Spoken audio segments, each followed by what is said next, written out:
Hello, everybody. Welcome to the show. Thank you for joining us today. On the show today, I have Professor Tim Noakes with me, Timothy Noakes. Prof, please just go ahead there and introduce yourself. Let people know what you do for a living. Thank you, Tema. Well, the reality is I don't do anything for a living now because I'm retired, but in my former life. Yeah, in your former life. So I studied medicine, and I realized very early on that I was more interested in science and in sports science and in keeping people healthy. So shortly after graduating in medicine, I went directly into research. And unfortunately, it was 1976, 77 when the dietary guidelines were just changing.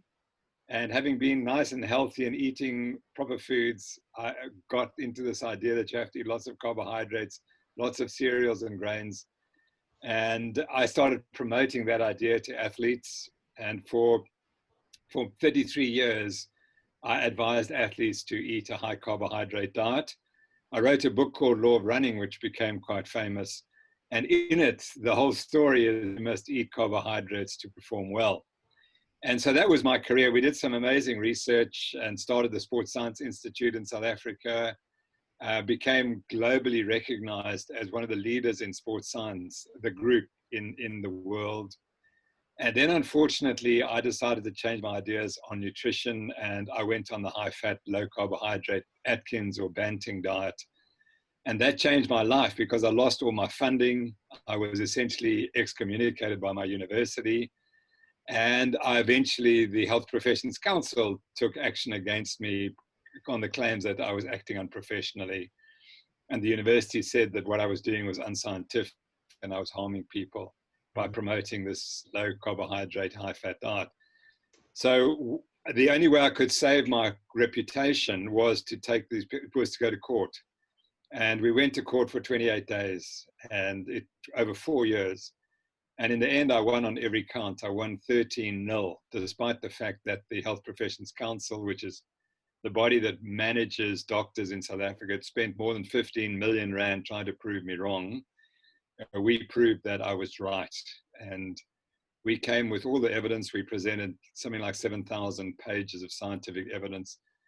And in their prosecution, they presented one scientific paper, which we continue to think was fraudulent, but that's another issue. So anyway, since then, I've been writing lots. I've been doing lots of CrossFit training, and I got involved with the CrossFit organization and started writing for their website. And the topic I've been looking at is how we were misinformed about what we should be eating and how the idea came about that saturated fat is the killer when it's not the killer. The killer is what we replaced it with, the vegetable oils, the margarines that the Heart Foundation tells us is healthy. That's what was the problem, as well as sugar and high carbohydrates. So I'm currently working on 2 books, and hopefully one of them will be out by March next year. The other one's it's more like a textbook for medical doctors and medical students, explaining how we got it all wrong and how we were misled. And it's really interesting how the science can be so distorted and can be so wrong, but people believe it. And the brainwashing on this, that we should eat a high carbohydrate diet, starts at school, as you remember in your own training. And it's very difficult to change it because the industry is so dependent on us believing that we must eat all this junk food in order to survive. So that, in a nutshell, is my story so far. Now, Prof, you could have chosen to keep quiet and make more money from selling books on high carb diet, because that's what people were a lot more interested in. But you decided, okay, no, I'm going to say something about it. What led that fire to continue to say, no, I'm wrong? That's a fantastic question. Thanks, Timo. The reality in retrospect, and of course you only see these things in retrospect, you don't see them going forward. But in retrospect, my dad died from type 2 diabetes, and it is the worst death. And people don't understand that. They think, oh, type 2 diabetes, you eventually die, but we all have to die, so what's the problem? It is the worst death. I'm sure some cancer deaths are worse. But the problem with diabetes is it kills you slowly and it takes everything away from you. Firstly, you have strokes, so you lose your brain function and you lose your ability to communicate. Then you may lose your eyesight, you may lose your kidney function, so you have to go into dialysis, means going to hospital 6 hours a week, at least, sometimes 9 hours a week. And then the final indignity is you lose both your legs. And that means you're lying in bed and you can't turn over. You need someone to turn you over. You need someone to bath you, etc., etc. It is so demeaning. So I watched my dad die over 10 years, and the last 4 years were terrible. And I'm a medical doctor, and I couldn't help him because I thought that this is an irreversible disease. You just get progressively sick. And I didn't know then what I know now. So then I discovered this book, The New Atkins for the New You, by chance.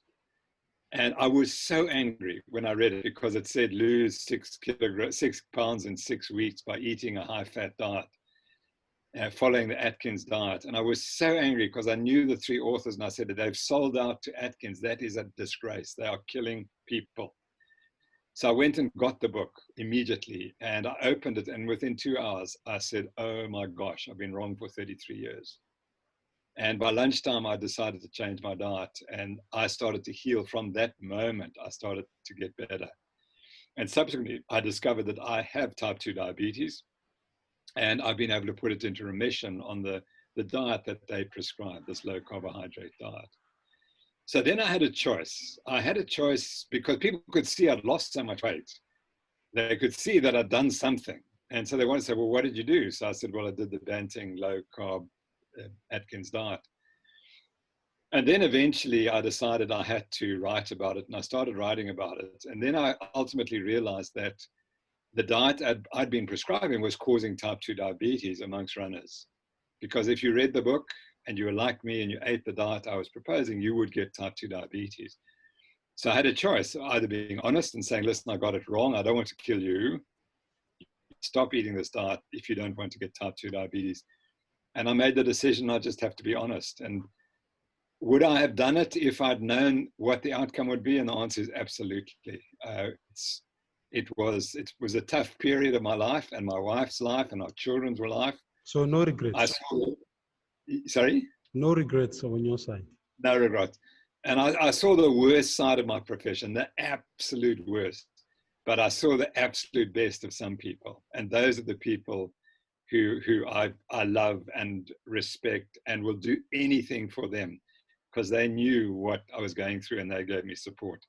And so I'm stronger for it, and I wouldn't regret having done it. And eventually people will have to realize that what I said was right and what the medical profession, the dietetics profession is teaching is wrong. It's simply wrong. And eventually the truth has to come out.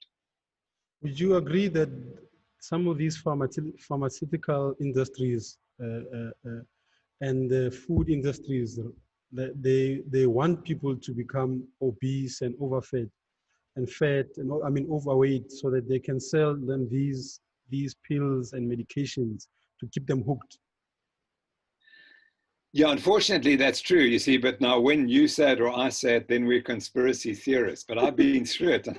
I've watched it, and I know the industry was behind my trial. So we know which companies are involved. So that's, for me, it's not a conspiracy theory. I fought it and I won, so I know all about it. The reality is that the medical profession at medical schools is controlled. What they teach is controlled by industry, by the pharmaceutical industry and by the food industry.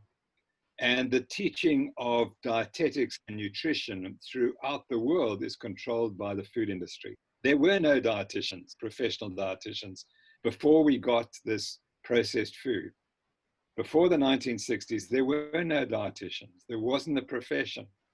It suddenly comes along because in the past, we ate what our grandmothers taught our mothers to eat, and the mothers fed us. And they fed the foods that they could get from the land particularly.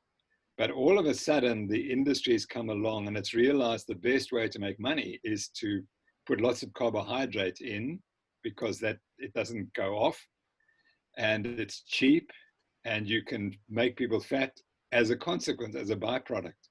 So the industry realizes the byproduct of the foods that we're eating, sorry, the pharmaceutical industry, is making us sick. And they love it because they can give more insulin and more drugs. You know, I'm 71, but you know, the rule is by 50, you should be on 5 drugs. That's the pharmaceutical companies want you by the age of 50 to be on 5 drugs. Now, the problem for the pharmaceutical industry is that the drugs aren't working. And they aren't working in chronic disease because the chronic disease are caused by nutrition. And you can't reverse that by putting a pharmaceutical drug, a patented drug, because the disease is not caused by the absence of that drug. It's caused by the excess of the foods that we are eating. And once we correct that, then of course we don't need the drugs. And that's what harms the pharmaceutical industry and what worries them. And the food industry, of course, is also worried for the same reasons. So it's extremely difficult to get this message out. And it comes down to individuals. You make a choice yourself. How do I want to live my life? How do I want to die? Because what you eat will answer those 2 questions for you. Now, when you're looking at a sports like CrossFit, someone would say that they need a lot of their energy from carbohydrates in order for them to do these explosive movements and so on. If somebody is using a keto diet, a low carb, high fat diet, will they be able to get the same energy from that? Yeah, that's a great question because, of course, I spent 33 years convincing the world that what you said is absolutely 100% correct, and that without carbohydrates, you can't perform. But there was really the evidence for that. We were speaking about long distance running because that was the original studies, and they were not very good studies. Okay. And the idea became that your performance in a marathon was determined by how much carbohydrate you stored in your body before you started. And again, we were completely flummoxed because that's reductionism. It's reducing everything to one variable. And it's not like that, of course. You know, I've promoted the idea that the brain's important in exercise performance, but a reductionist model says that the brain's irrelevant. You know, you can't think your way out of fatigue. Well, it turns out fatigue is purely an emotion. It's got nothing to do with your physical state. So that's the problem. But so we went down this route for 33 years, unfortunately. And what we know now is that on a low carbohydrate diet, you do store glycogen in the muscles. You do have carbohydrates, but you don't have as much as if you're eating a lot of carbohydrates. But you get other huge benefits that you can burn fat at very high rates, so that when you are doing a prolonged exercise like the Tour de France, you can burn mainly fat. And when you need the carbohydrate, it's there for you as you need it. So the clinical trials that have been done now show that you don't lose performance. In the majority of athletes, the everyday athletes that we test in the laboratories, we can't find that they do worse on a high-fat diet at any distance. Okay. So that question is mute at the moment. I quite agree that the world's best athletes running the marathons are not coming and saying we're not eating carbs. They are saying we're eating a lot of carbs. But we've not seen the opposite experiment. We've not seen what happens if they were to eat a high-fat diet. Would they be better or worse? And it's just an interesting point that who is the 800-meter world record holder? He's a Maasai, and the Maasai don't eat carbohydrates. So did he change his diet when he became an elite athlete? And it's a point that no one has ever mentioned in passing. So, and just to make the point that I have advised a number of elite world-class athletes in explosive sports, including David Pocock, for example, the rugby player. He converted his diet, and he's very explosive. You know, the rugby he plays, he's the fetcher on the rugby field. He's got to explode for 20 seconds or 30 seconds and then rest 30, and that's what he does for 80 minutes. It's highly explosive stuff. And he said my performance went up on the high-fat diet. So I think it's mute. You've got to find out for yourself. Yeah, so you are saying that a person needs to self-experiment and see if it works for them or not. Yeah, absolutely. Oh, so, absolutely. So, I'll give you a lovely example. One of Okay. the ladies who I've worked with over the years, Louise Burke, and we had a fallout in the end because she's pure carbs and I'm pure fat, sort of the dietary advice. She did a really good experiment. She on 2 occasions now, she's had world-class long distance walkers of Olympic standard, and she studied them. And she put some of them onto a high-fat diet for 3 weeks, and their performance was not good. Their performance went down on the high-fat diet. Compared to the high-carb group, they did better. So she said that's definitive proof that the high-fat diet's no good. But we know that 3 weeks is not an adequate adaptation. But the irony was, now before, she did this study before the 2016 Olympics. And the one guy who wasn't there in the trial won the world championships of 2015 and won the Olympic gold medal in 2016. And he said, I'm a better athlete because I eat less carbs and much more fat. So the irony was that the one anecdote, so had that guy been on her trial, she might have said to him, you're not going to win the Olympic gold medal unless you eat a high carbohydrate diet. And he did the opposite and won the Olympic gold medal. So that's the problem we have, that all the laboratory testing in the world can't apply to you as an individual. We may find that the majority respond that way and they do badly on a high-fat diet, but that doesn't mean to say you as an individual will do badly on a high-fat diet. And that's the subtlety that, as a scientist, how do you make a living? You have to convince the world that I've got something to sell you, that I can teach you something. Yeah. And when I went into sports science, the one thing we did, I was the first person in Africa to do muscle biopsies of people during exercise or after exercise. Why? Because to be a world-class exercise physiologist, you had to measure the muscle carbohydrate stores, the glycogen. If you didn't do that, you weren't good. So we did it, and that's what drove us to do all these studies. And what was the goal? Because now I could stand up before the Comrades Marathon in front of 1,000 people and say, you must eat more carbs, you must eat this pasta. And I was self-important and telling the world, and that's what scientists want to be. We don't want to be sitting in the laboratory The whole time. not saying anything. We want to be relevant. And so that's what happens is we oversell the science, because what I didn't understand, people would come to me and say, Dr. Noakes, I do worse when I carbohydrate load. No, that's impossible. How can that possibly be? I can remember telling people that.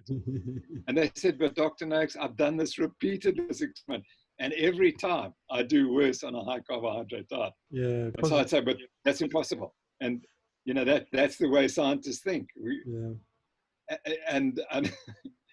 And people say you mustn't read social media, you mustn't go on Twitter because you'll get the wrong advice. No. You get all the advice and then you must decide for yourself what's important. Yeah, because for the longest time, I remember when I was playing rugby, we used to do that thing of carbo loading immediately before a game, and then eat a lot more carbs after the game to refuel the body. And it's amazing that now how things are completely different, that you don't actually need to do that the whole time. Because I remember sometimes I'll eat a lot of carbs and I'll feel extremely tired when I do that. Or if I have bread, the bread makes me want to eat more bread. What's causing all of that, Prof? Okay, so if we go back into human history, humans evolved eating animals. I mean, that's how we became humans, because that's why we've got this big brain. Because we started eating a lot of fat, and the fat then provided the extra energy we needed for our brains. So we could make a whole lot of adaptations. Instead of having to eat the cellulose, the plants, and then have bacteria in our gut convert them into saturated fats. The 3 million years ago, little tiny Australopithecus africanus in Johannesburg, of all places, realized that actually he or she didn't need to do that, because they could, if they ate the small animals, they could get the saturated fat into their bodies without having to generate it from plants. And then eventually we got spears and we started killing animals, and then we started cooking. And so we get more and more nutrients from animal produce. And that's when we got this big brain.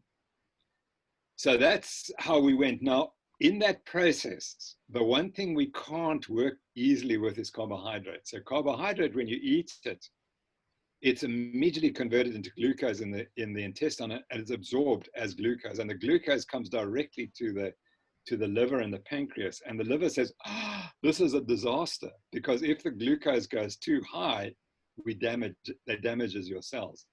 So the pancreas and the liver do immediately work to get your blood glucose under control. And they secrete this hormone, insulin. And so all we were doing by telling people to eat all this carbohydrate was we were spiking their glucose and insulin every period. And so it was going up like this. And then it goes down after about 2 hours or 3 hours. And that's when you get hungry and you want to eat more. Mm. So all we were doing was we were making people go through these cycles of very high glucose, very high insulin. They're alert for a period and then they lose it and you feel sleepy, as you described. And then the other component was that eating the carbohydrates is addictive, particularly sugar and probably bread. And so you become addicted and you just want to always be eating these foods. So all we did by making people eat all that carbohydrate, we made them fat particularly, and we made them pre-diabetic. And it might be worthwhile mentioning Chris's name, because he's also a Johannesburger. Not everyone knows that. He's a Kenyan, born in Kenya, but went to school at St. John's in Johannesburg and also at University of Johannesburg.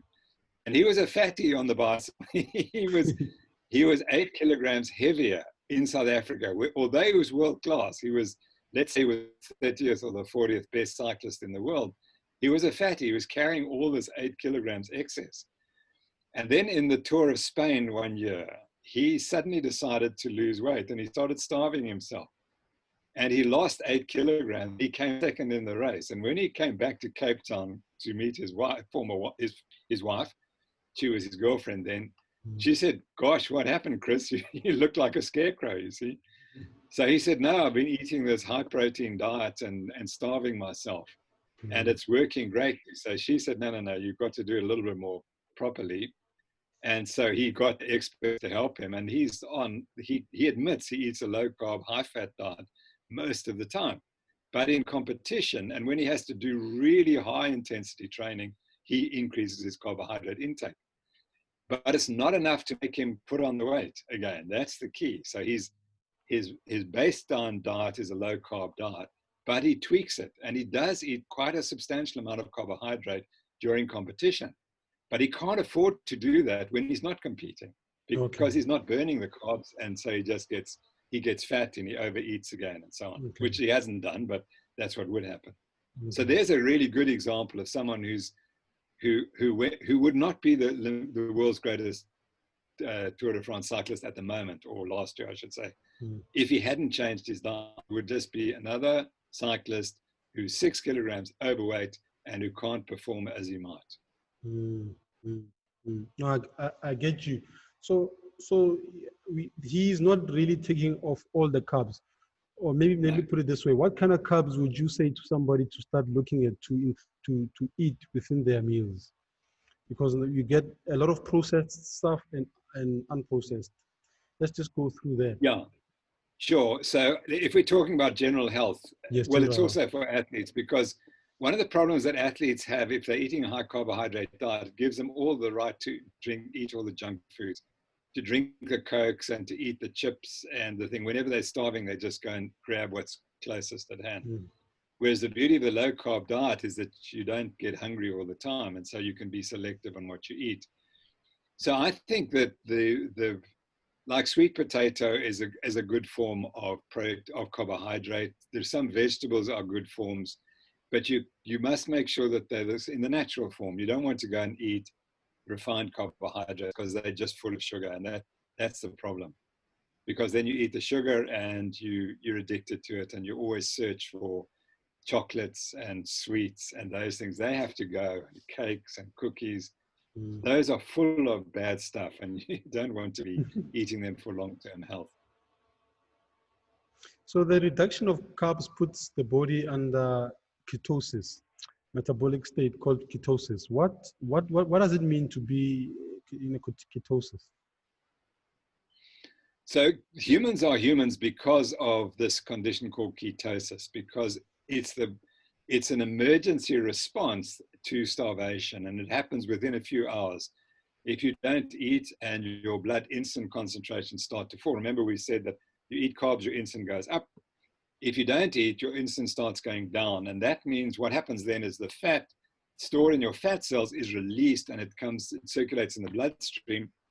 And when it reaches the liver converts that into ketones. And the reason it does that primarily is because ketones are a very good fuel for your heart and for your muscles and for your brain particularly, because the brain does need a certain amount of glucose metabolism every day, about, let's say, between 25 and 100 grams a day.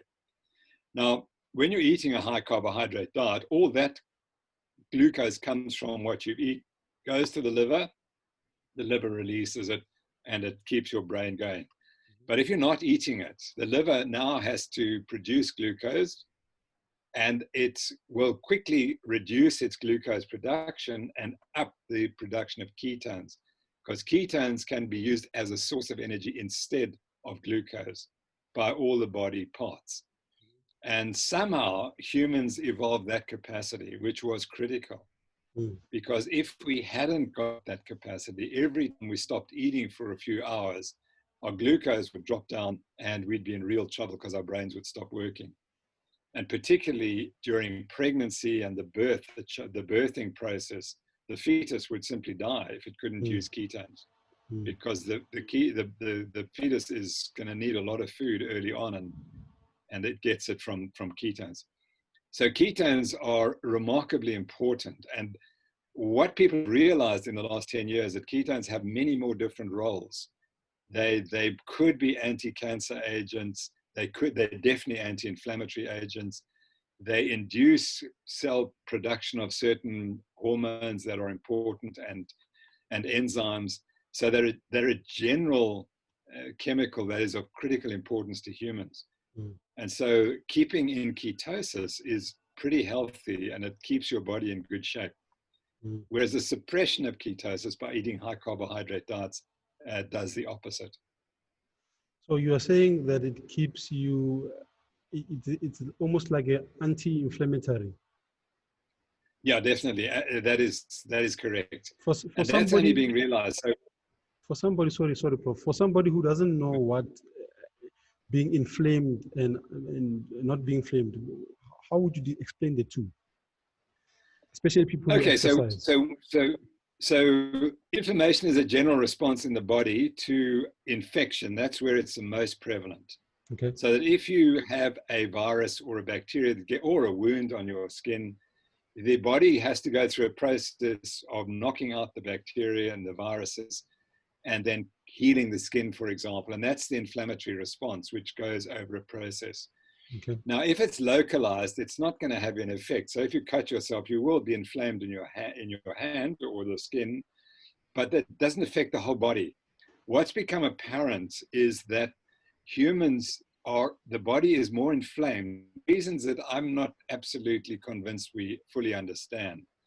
I think it's the high carbohydrate diet, that the body is now inflamed. It's always fighting to reduce inflammation.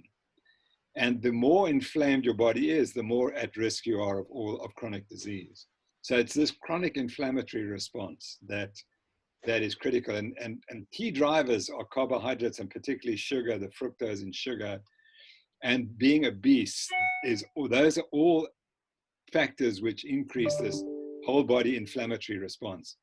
And so you can look at a person and they look quite healthy, and you wouldn't think the body's fighting against itself and fighting inflammation, but it is. They're constantly inflamed.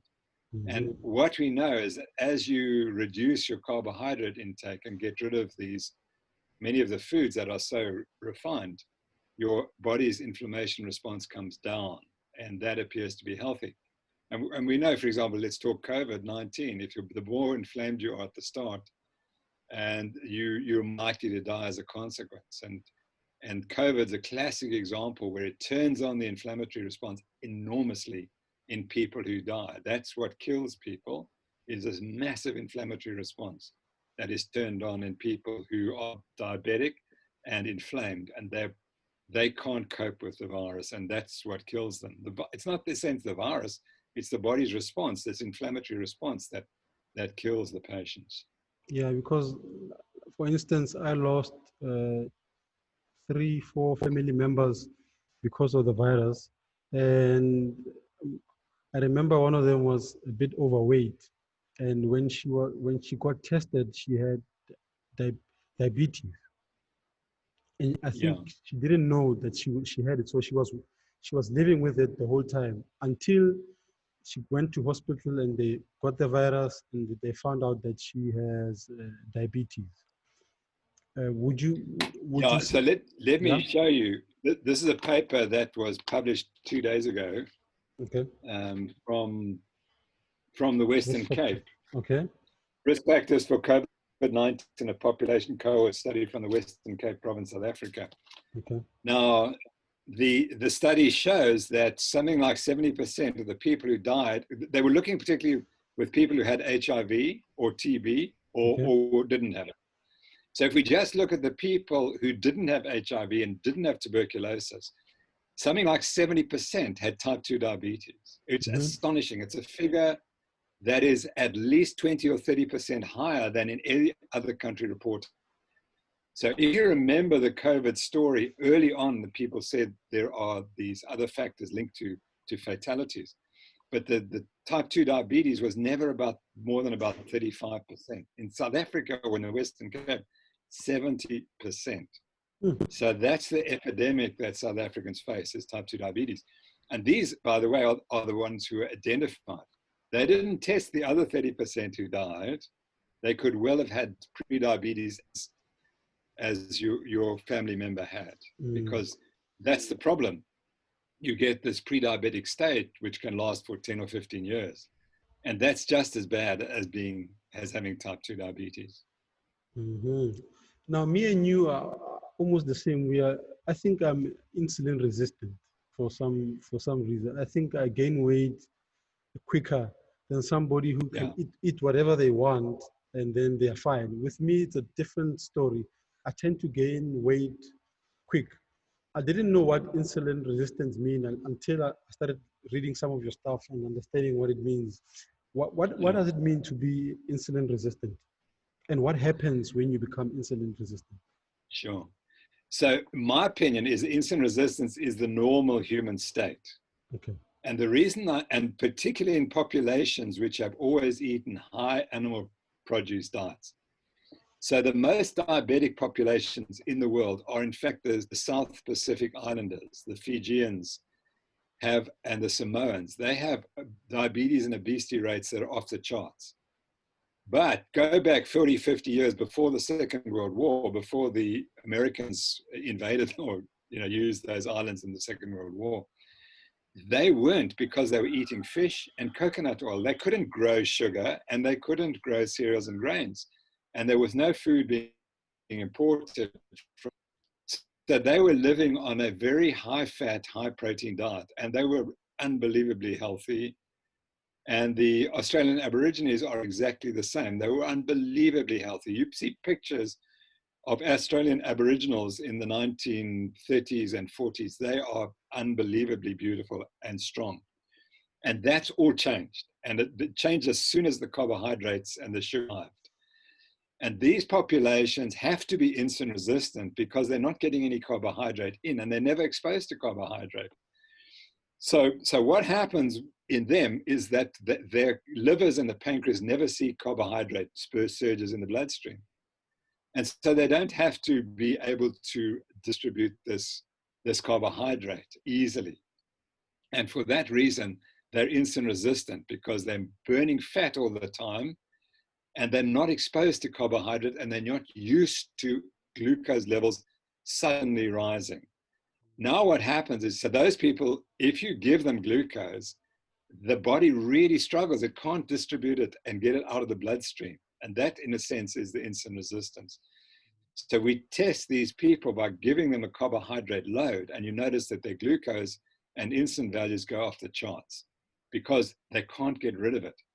So I would suspect if you went back into your personal history, you would find that maybe 100, 200 years ago, you come from a population who were meat eaters. And what's happened in the last 50, 60 years is that we've moved away in South Africa from being meat eaters to being grain and maize eaters particularly. And that then exposes the insulin resistance. So whereas insulin resistance was beneficial when there's no carbohydrates in the diet, and it keeps you healthy and makes you use whatever glucose is in the bloodstream, you use it effectively, you suddenly expose that population to high doses of carbohydrate and they can't cope because they hypersecrete this insulin, and insulin then damages the body. It leads to obesity, type 2 diabetes, dementia, probably cancer, high blood pressure. And essentially all the chronic diseases that we have are all linked to this insulin resistance. But the point is that you would have been healthy, or you are healthy now, because and like I am, we're not eating carbs. So, but we're still profoundly insulin resistant. So it's not the insulin resistance that kills you, that keeps you alive. It's the carbohydrates on top of the insulin resistance that causes the problem. And people don't get it. Mm-hmm. You know, they say Noakes is one diet for all, it can't work. No. My diet is for people with insulin resistance. If you're not insulin resistant, you can eat from a far wider range of foods.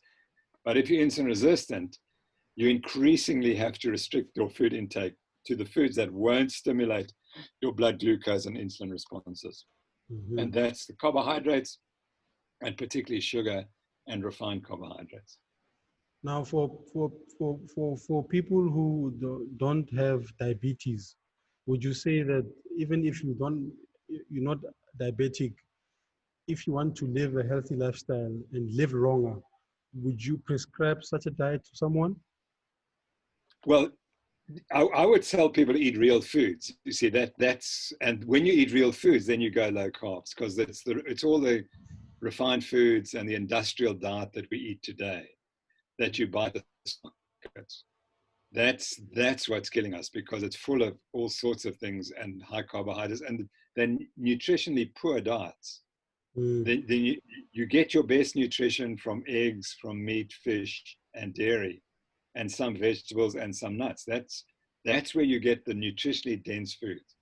You don't get it from chocolates and cakes and cookies and biscuits and chips, and even from apples and vegetables. That isn't nutrient dense.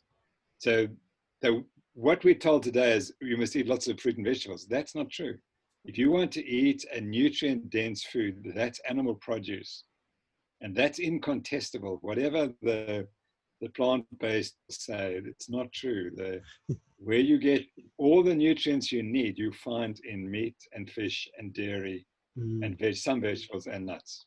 I've seen some people are now moving. It is not as big in South Africa like in the US. Most people are moving into a more carnivore kind of diet. Do you think that is ideal? I think for many people it is ideal. I'm much more carnivorous than I used to be, because I now understand that the plants have been around for hundreds of millions of years, and they develop chemical agents they produce chemical agents that made sure they wouldn't get eaten by the animals, because they just stood there, and so they had to make sure the animals didn't want to eat them. And the only way they could do that was produce this chemical defense systems. And so of all the plants on the planet, very few are edible, and we have made a few of them edible. And people don't understand that, whereas animal produce 100% edible, but plants not. And if you have certain abnormalities or your certain sensitivities, plants can wreak havoc with you, and people aren't told that. So in my opinion, many of the autoimmune diseases are linked to adverse responses to particular plants in the diet.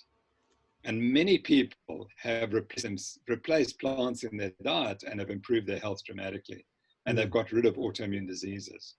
So I think that for them, the carnivore diet is just spectacular.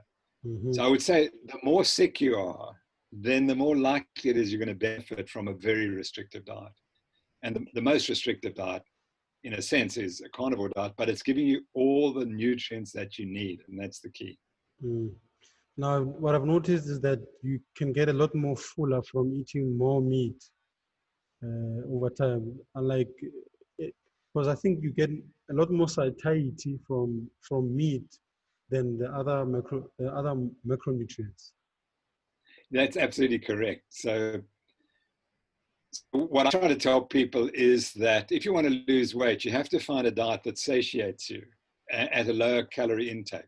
So many people believe that you're satiated by calories. No, you're not.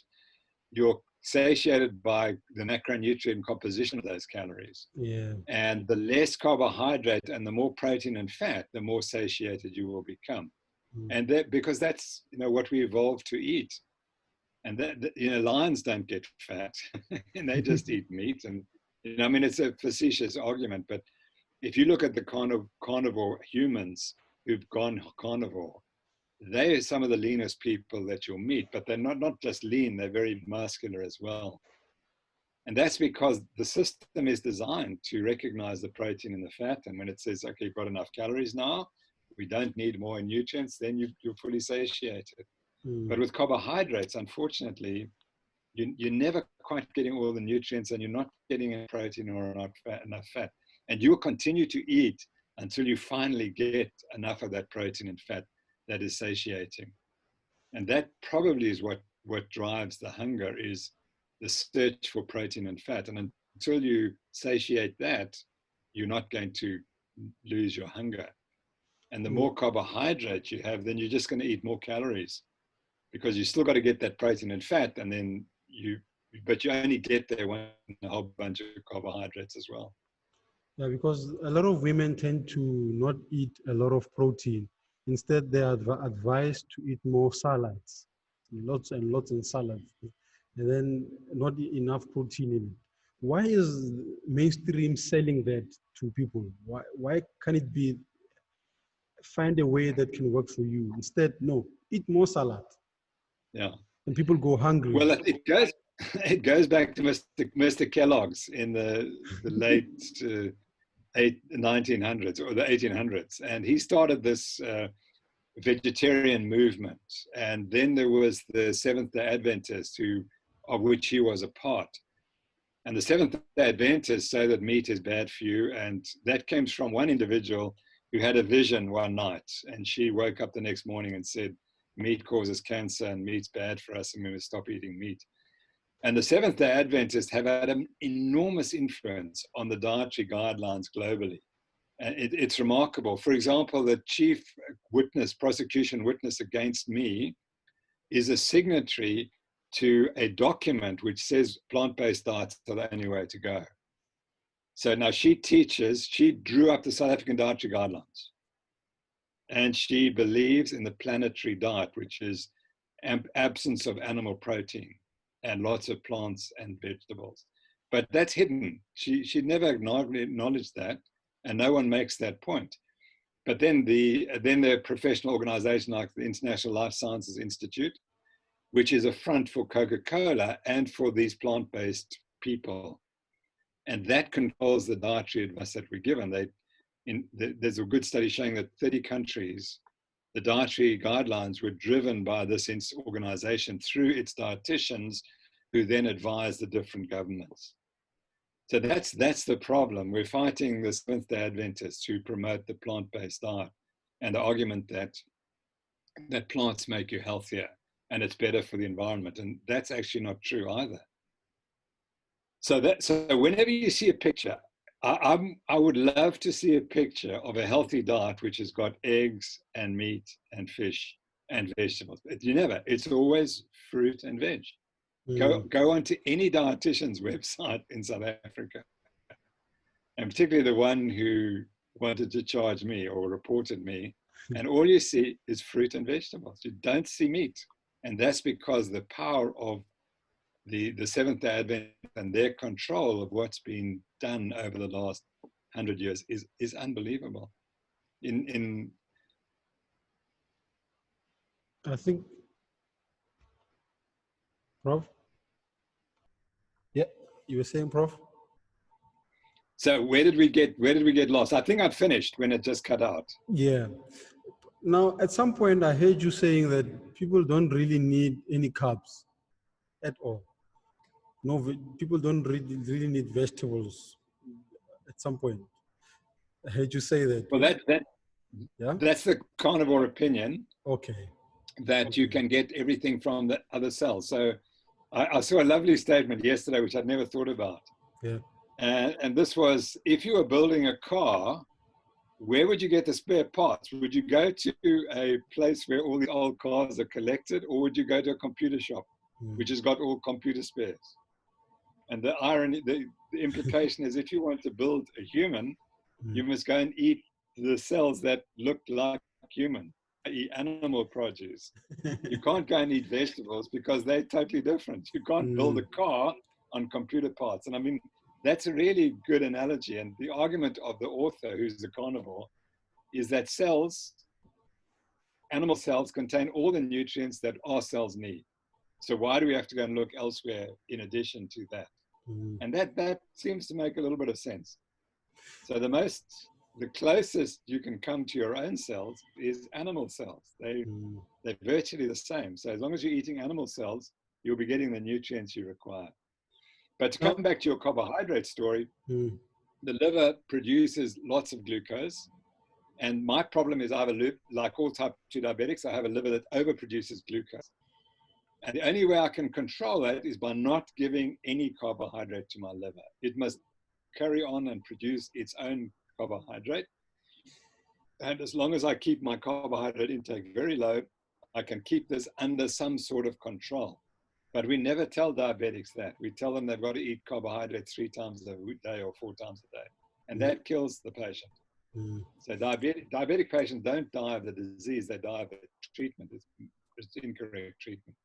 So you've got a liver that will provide all the glucose that you require. And for most of us, most South Africans who are pre-diabetic, got metabolic syndrome, the liver is already producing too much glucose. And so why would they eat any additional carbohydrate? They don't.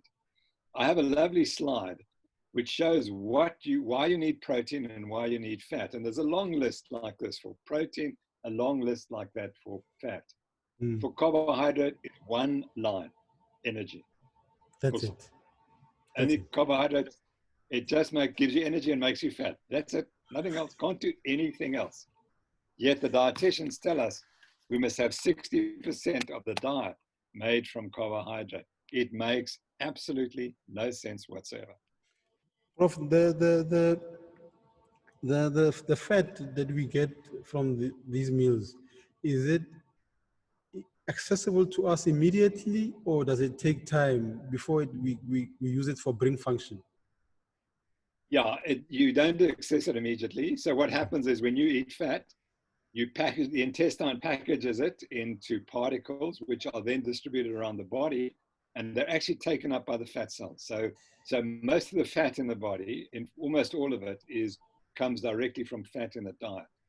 And this is an important point, that you do need to burn the fat. If you want to lose the fat, you have to burn it, and perhaps be cautious about how much fat you're putting into the system. Okay. The benefit of fat in the diet is it satiates you, as we've discussed. And so for each of us has a threshold at which the fat will make us satiated and will reduce our calorie consumption. But for some people, it doesn't work quite that well. And if you put them on a high fat diet, they store that fat and they're still not fully satiated. And so they can put on weight on the diet. So now what happens is, as long as your insulin is low, instantly your fat cells will release fat as soon as you need it. So for example, the moment you start exercising, you will have enough fat in the bloodstream to cover almost 90% or 100% of your energy the instant you start exercising. Whereas if you eat a high carbohydrate diet, you'll burn all the excess carbohydrate in the body. And then it takes hours and hours and hours till you start to burn more fat. And if you're not properly fat adapted, you can never use much fat as the fuel. So you've always got this deficit which you have to provide with carbohydrates. And that's why you see the guys in the tour eating the sugar and using the squeezies and so on. because they're trying to fill up the deficit that they can't burn from fat. Okay. I get you. I get you, Prof. Thank you. Thank you very much for making time to chat with me. Before I let you go, this came to mind right now. Now there are, when in most diets you get a lot of micronutrient deficiencies. Should people expect some kind of deficiencies with a low carb, high fat diet? Probably not, because for the reason we said, because you're eating cells of animals, and animal cells are what your cells are made of. So that's what you're probably getting most of the nutrients. However, the foods that we're eating are nutrient deficient compared to what they were 50, 100 years ago. And it's increasingly realized that we do have nutrient deficiencies. For example, it's been found that zinc is also a problem in COVID-19. A lot of people who are struggling have low zinc.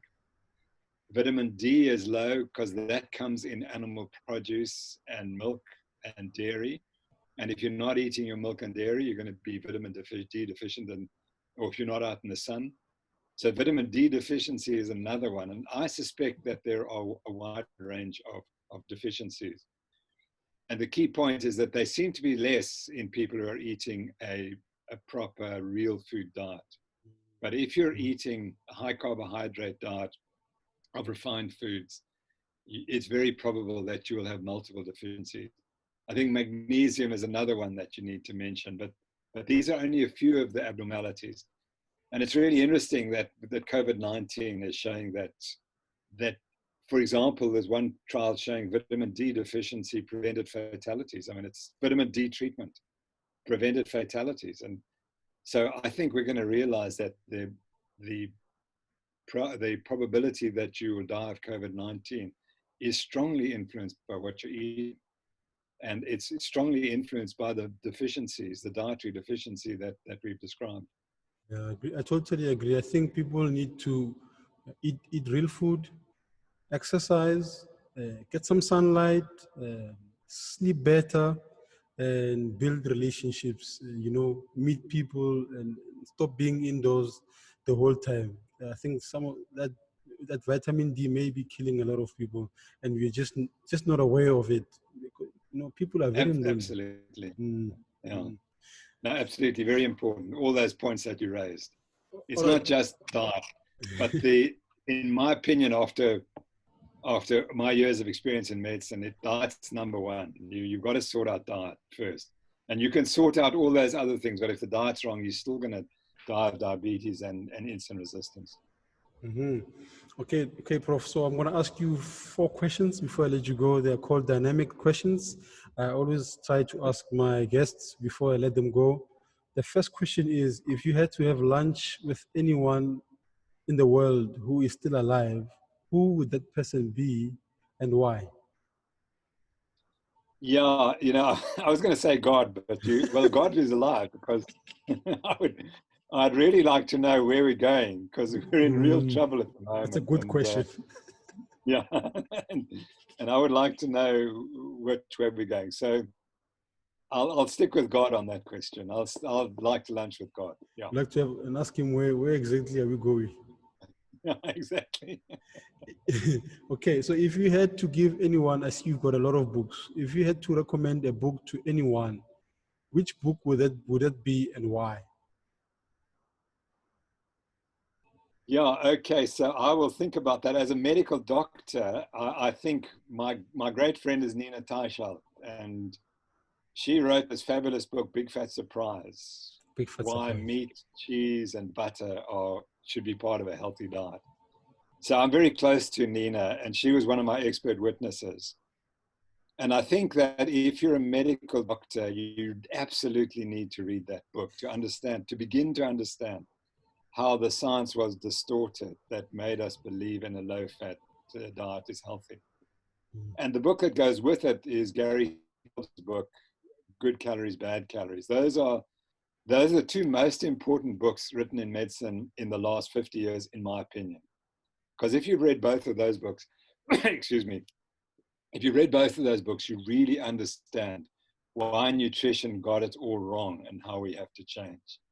So those would be the sort of two books. And of course, I'm biased because it's, you know, that's the medical books. There are many other books that I'm sure I could also. I'm just trying to think of a sporting book that I would like. One great book was, if you're a cricket fan, Beyond a Boundary is a great book, and C.L.R. James. Okay. Fabulous book about cricket, the West Indies, and what it means to the West Indians, here as a West Indian living in England, what cricket meant to him, and how it set up his life. Number three. Those are the three books you would give to would buy for someone. That's right. And I'm just thinking I would have to think of one other book. I love books on coaching and motivation. And behind me, in fact, I've removed some of them, but I love coaching books by soccer coaches and by American football, actually. American football coaches have a remarkable capacity. And in fact, one of the books, I'm going to go and get it right now. Okay. Because I see it. Okay. Prof got a lot of books behind him. Some he says he took them away. So this is called the Winner's Manual, and it's Ohio State University was one of the coaches, Jim Tressel, who's considered one of the great coaches at Ohio State. And we started using this book with some teams that we worked with, and it's dramatic. We changed people's lives by putting them in touch with that book. Now, the reason that Ohio State comes to mind is because it's ranked the #1 in American football, college football ever. And 2 years ago, I was fortunate to go to Ohio State and to actually go to the stadium and where they look after their players. So firstly, they have this huge stadium which seats 120,000 people. And it was built, the original was built in 1920. It's directly after the First World War. There were no big stadiums in American college football west of the Mississippi. And these guys put this stadium up, and they said, because it's important. And they built a 60,000 stadium when they only used to get 20,000 people. And so that kind of started it off, and it's now one of the famous stadiums in American football. But we were very fortunate. They took us to the place where they trained the football players, the college football players. It was absolutely unbelievable how the facilities they had. I mean, I don't think Chelsea would match them even, and perhaps Manchester City might. But the facilities were absolutely. And I was with a guy there who's an expert in finance, and I said, how much does it cost to run this place? He said, $100 million a year. That's one college football team, American football team. And this team, and I said, the guy who took us around, we said, why do you need this facility? He said, it's simple. We have to recruit the one astonishing athlete must come to Ohio State. Of all the players, American high school football players, we have to get the one astonishing one. He has to come here because of the legacy. And when you walked through that, the legacy was unbelievable. How you saw all the famous coaches, and you saw this guy, Jim Tressel's record, and the guys he played with or coached, and who of them had played in the National Football League and so on. And the funniest thing was, there was one place where there was a countdown. So it was like 31 days, 21 hours, and 7 minutes and 2 seconds. And that's the game against Michigan. The next time they play Michigan is on that day. But you're not allowed to mention the word Michigan. Yeah. That's not allowed to say it. It's that university in the north. That's something like that. The Northern University. Now, Prof, what's your favorite quote? My favorite quote? Yeah, let me think about that one. You caught me off guard there because I've got so many. It'll come to me in a second. Yeah, I would have to think about that. Okay. Yeah, I blanked at the moment on because there are so many. We can come back to that one while you're thinking about it. when I ask Let you the me next think. one. I need to have one of my books and look at which one is the most recent quotes. How would you like to You be? mean, Yeah, there we go. Go ahead. sorry, you just, yeah. Okay, You carry want to on. look? You We'll want have to to look come at your back to book? that one. You want to look at your book quickly? Yeah, I'm just going to see which one. It's my sort of autobiography, Okay. and Is the book in stores? you So know, people don't it's know. almost sold out. It's gone out of print, but it's a really good book because it describes my career and why I did what I did and how I did it. So it's a pity that it's not so available anymore. There we are, the challenging beliefs. And I can't find any immediate quotes. They often cut the quotes out. Yeah.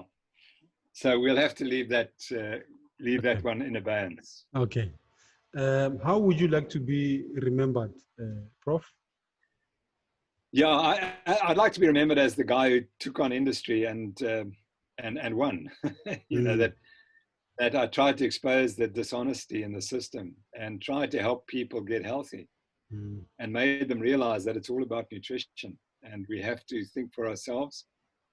You know, I'm so proud that that there's a website, there's a Facebook page in Cape Town which has 2.3 million people following it. And that's the Bantic 7-Day Meal Plan Facebook page. And that Facebook page reports individuals, it shows individuals before and after going on this diet. And there's 2.3 million people there who've lost weight, reversed their diabetes, reversed their hypertension. And that's a huge legacy of that I'm very proud of, that we were the people who introduced the idea of Banting to South Africa, and it's taken off. And although it's still under the radar, it's growing all the time.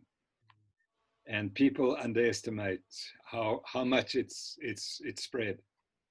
I think globally, I'm remembered as the patron saint of the low carb movement because I went to court and risked everything and took on these evil forces. And I think that's probably what I'll be remembered with. And the day when I was declared innocent, June the 6th, is kind of low carb day now, because that was the first time the low carb made a breakthrough. So yeah, as one of the people who use science to promote human health and wasn't scared to take on the people who don't want us to know, don't want the public to know that information. Thank you very much, Professor Tim Noakes, for your time. No. Thank you very much. Where can people get a hold of you? I'm going to share that information on the show notes. I know they can get through to you through the foundation. And where else? You are very active on Twitter. Yeah, so follow me on Twitter at Prof Tim Noakes, and otherwise it's the Noakes Foundation. That's where people will look at if you write to the Noakes Foundation, that the information will come to me in due course, and I can answer and help then. Okay, thank you very much, Prof. Thanks, Timo.